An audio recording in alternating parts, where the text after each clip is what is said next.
Hello guys, it's lovely to see you and be back. This is going to be a bit different. I'm going to be kind of reacting to something that I've just seen today, so I've got my computer up. This is about a recent post from British Powerlifting on Instagram. If you guys don't follow them, go ahead and take a look at what they've just posted. But essentially they've come out with a WADA IPF rule clarification, and it's stirred up a bit of a mess, and I thought I had to react to it. I just had to put a video on it. Anyway, happy Friday night, guys. I'm gonna start my night by cracking a cold one open. I don't know about you, got another one waiting and on.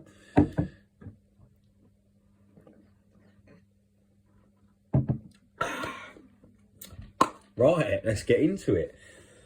So, the post reads as follows.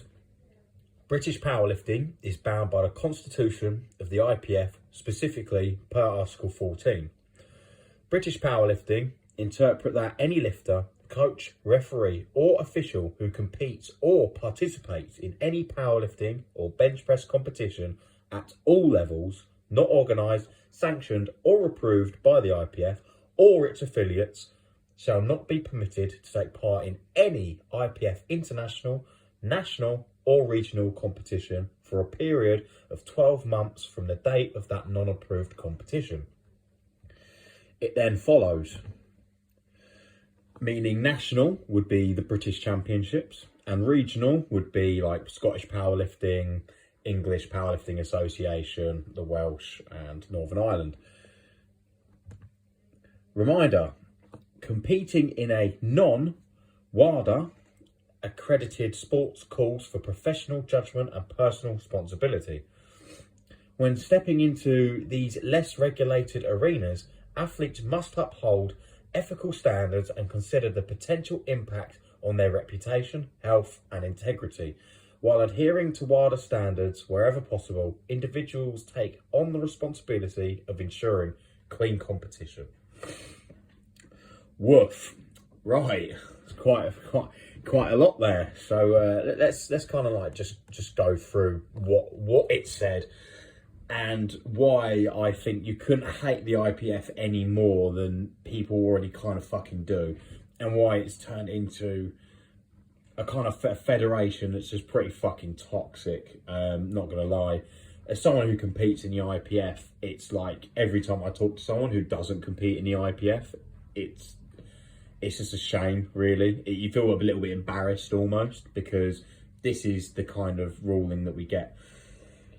So basically, in a nutshell, if you compete at any level, whether it be a local meet, a regional meet, a national meet, a international meet of any other federation that isn't regulated by WADA, which is the drug testing administration that was in was it in a UFC, you know them lot, but they basically any federation that's not sanctioned under the IPF or WADA for that matter, you will face a 12-month ban from the IPF, and even if you're a coach, so even if you coach athletes that have or been to an event and you've been there with them to merely support them in their journey, whatever they want to do, you are also banned.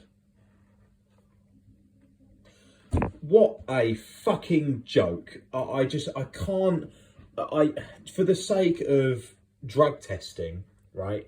If you want to argue that the athlete might go to another federation, take steroids and then come back to the IPF, then okay, if that's such a problem, that if they want to withhold their IPF membership every year, and they do compete at a national level, then they should be able to, whether they compete in other federations or not, be drug tested. Like, as if they wasn't going to compete anywhere else anyway. It's like, why would it matter whether they're competing or not competing anywhere else, or they just didn't compete at all? They're going to fucking take drugs during that time. They're going to take fucking drugs. It's not just because of competition. They're going to, right, fuck it, I'm going to take steroids for like 2 months just for one meet and then come off them and then come back to the IPF. Like, that might happen, but do you know what? That probably already fucking does. Like, it's look at local meets. Let's say like Southeast Powerlifting, for example. Most people I've seen in a Southeast Powerlifting meet, I probably wouldn't say are on the juice. There might be someone out there who does compete in the Southeast Powerlifting. However, most people I think are perfectly obtainable naturally. I don't think there's anyone in there that could possibly be that over that kind of margin. But like, if it's such a fucking issue, then drug test them. But you don't anyway. You only drug test the top of the top at national level. So it doesn't fucking matter. So why? So for example, bench press. I've qualified for next year's 2024's bench press championship. I have put a qualifying number up there. I can compete in that. If I was to even go to another meet, I can't compete there. You know how fucking shit that is? That they're forcing their lifters to... This is why it's a cult. And people call powerlifting a cult. And it is. And even from a business point of view, so even like running my business, marketing to powerlifters is pretty much fucking non-existent. It just doesn't work because of shit like this. It's a cult. To have your product approved by the IPF can cost tens of thousands of pounds every fucking year. I think each item alone of each variant, so let's say you have a buckle belt and then you have like a lever belt. Those are 2 different items in their eyes. Therefore, they're thousands of pounds each every year just to have them approved by the IPF so they could be fucking used within their meets. So they won't let anyone else except from A7 and SBD pretty much have the top fucking spots. So that is why powerlifting as a market is fucked. It's shit. It's a monopoly. SBD and A7 have, you can say Strength Shop, but them 3 have a massive monopoly over it because no one else can get in there. Because it's just not worth the fucking money. And also to ban like coaches or even referees. Like, what the fuck? Like, so you're now telling the coaches of the lifters who are competing that they will also face a ban as well for merely doing their job. They are paid to do their job from their client. They can't tell their client, you can't compete here because if you do, I can't coach my other fucking athletes who compete in this federation. Do you know how fucking shit that is? Like, did you know fucking shit? Or like, oh, I can't compete now because I've had a part in another federation. I can't fucking believe it. Personally, I am fucking flabbergasted. And there's already been enough shit with the IPF and why it's so fucking hated anyway. But let's have a read of the comments.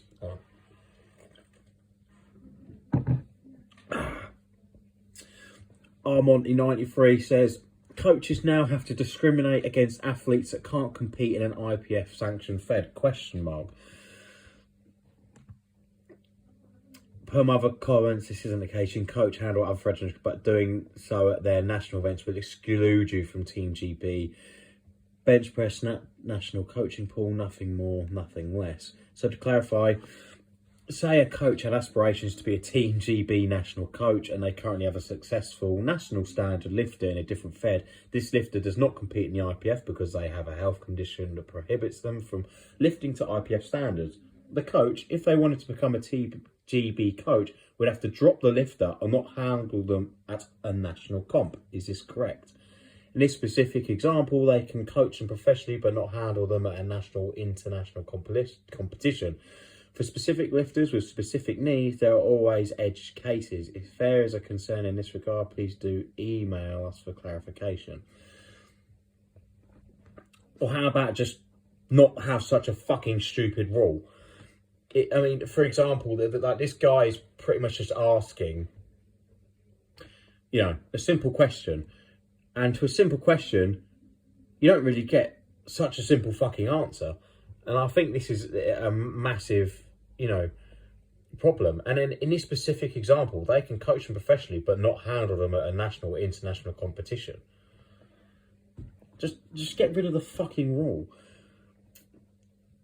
Another person says how to kill a sport 101. Lot of hashtag for the lifters.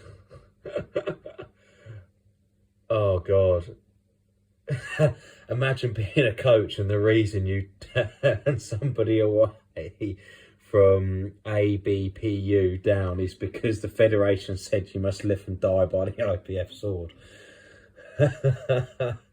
Oh dear. This is fucking terrible.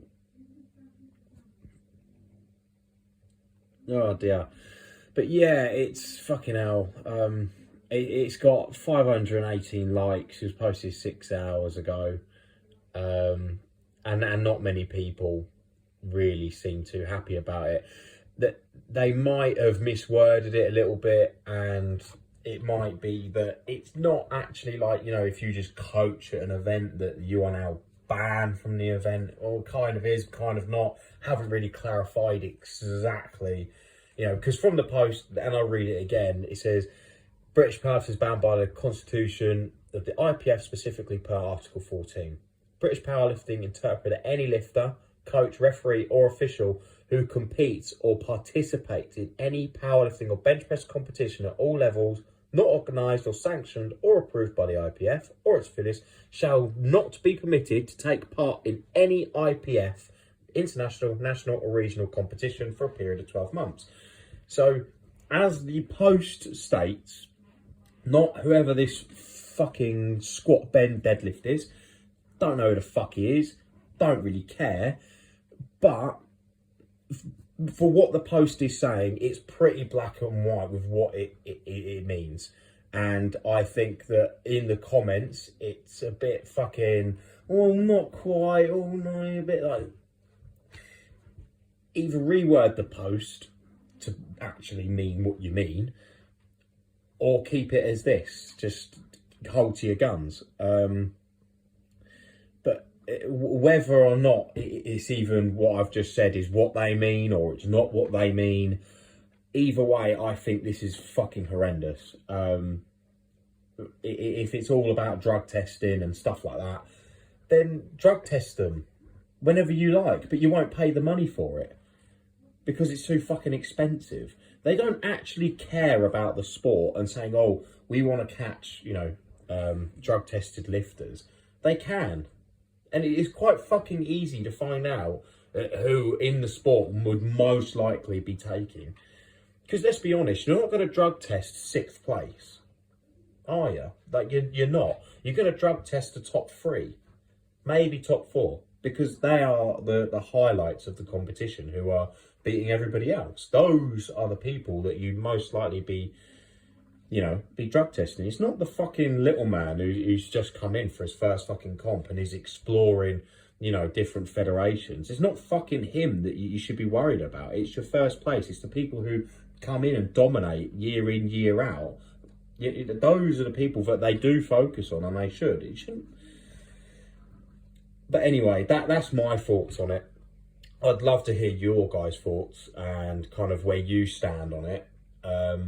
I think, if anything, if they are to make this rule, it should just be for the lifters. To drag in coaches and referees, I think is pretty fucking disgusting. I don't think it should have anything to do with the coaching. If your coach shouldn't have to pick and choose and turn people down because they want to compete in this federation and they can't go to the same because of the IPF. I think it's fucking disgusting, and it pushes people even further away from the sport. You're either in it or you're fucking out of it, and it's like a closed door. That's it. There's no. This isn't sports. This isn't what it should be. It shouldn't be so fucking closed. You know, if I wanted to compete in the, let's say, British Powerlifting Union or whatever, I should be allowed to. What the fuck does it matter? It's not none of my fucking business. I want to compete in Static Monsters next year. Funny enough. Oh yeah, check me out. But does that mean that if I compete with them, that I wouldn't be allowed to compete in my bench press championship because it's an untested federation, not approved by the IPF? However, it's a strongman event. It's not good. But anyway, that's my thoughts on it. Have a good Friday night, get a kebab in, fucking relax. Been a hard week for some of us, so just make the best out of it. Anyway, see you guys later.